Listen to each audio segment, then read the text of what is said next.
Have your kids outgrown the likes of Candyland and Life? Do their inquiring minds love to solve puzzles, but also still love little cute animals? Well, stick around because I have 3 games with leveled up mechanics, higher challenges, and still really cute themes that might appeal to a kid. First and foremost is Flamecraft. I love Flamecraft. It's an awesome game. In this world, you're a human with these little cute dragon helpers. You're placing dragons around the board, visiting shops, collecting resources. Those resources are used to complete these enchantment cards where you have to pay specific resources. That's your main way of getting points in this game. Meanwhile, as you go to each shop is being upgraded, meaning the next time you go back there, you're getting more and more stuff. It's becoming better and better. This game really has you thinking about what resources you need to go pick up, what's the most efficient place to actually go and do so. You're also thinking, is that enchantment card going to be there for me to complete, or is another player going to go ahead and complete that before it's my turn again? The dragon cards have different effects on the shops. I mean,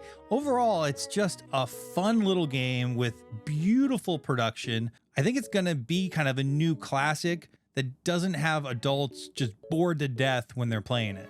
In fact, anytime you want to play Flamecraft, I'm game. I love it. Next up is Everdell. Everdell is a absolute classic. It was one of my entry-level games. It's when I started to realize how insane production on board games has got, because it's got this like standing tree that doesn't need to exist, but it does. And it adds to this wonderful table presence. The little resources are beautiful. The art on the cards are beautiful. Once again, the little animals are little woodland animals, beautifully illustrated. The table presence on this game is unbelievable. But it's also just a really great kind of introductory game on a couple different mechanics. Worker placement. You get a certain number of workers, you place them to collect resources. At the same time, you're playing cards into your little town. And each time you play these cards, sometimes they have special interactions between other cards or combo with other cards. They're worth points. They give you new conditions. It becomes kind of this more complex puzzle. And for somebody that's not really into the modern board game space and hasn't kind of come in contact with these mechanics before,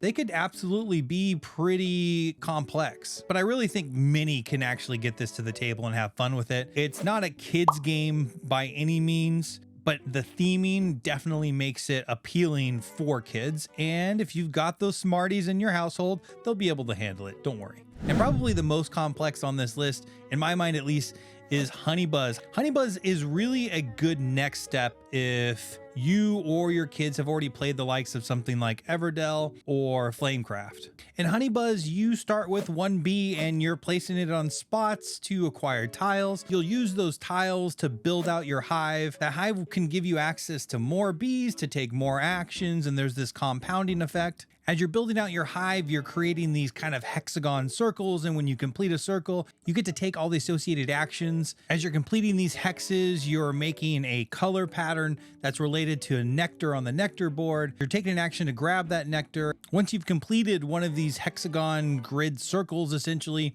you can take an action to go collect nectar. That nectar allows you to be able to acquire honey. And as you sell that honey, there's an economic mechanism here where the value of that particular type of honey goes down every time it's sold. There's goal cards based upon the types of honey that you're trying to sell. So there's a fairly complex puzzle here that's wrapped in this really cute theme, this unbelievable production. I will absolutely warn that this is a pretty complex game, and this isn't a first foray into worker placement. It can definitely be done. It's just my kid's pick for that kid that is extra smart and has already played plenty of board games. And if after watching this video, you're kind of honest with yourself and your kid maybe isn't up to snuff to be able to play one of these, I might recommend a game that's not actually a board game for those that are a little bit resistant in getting board games to the table.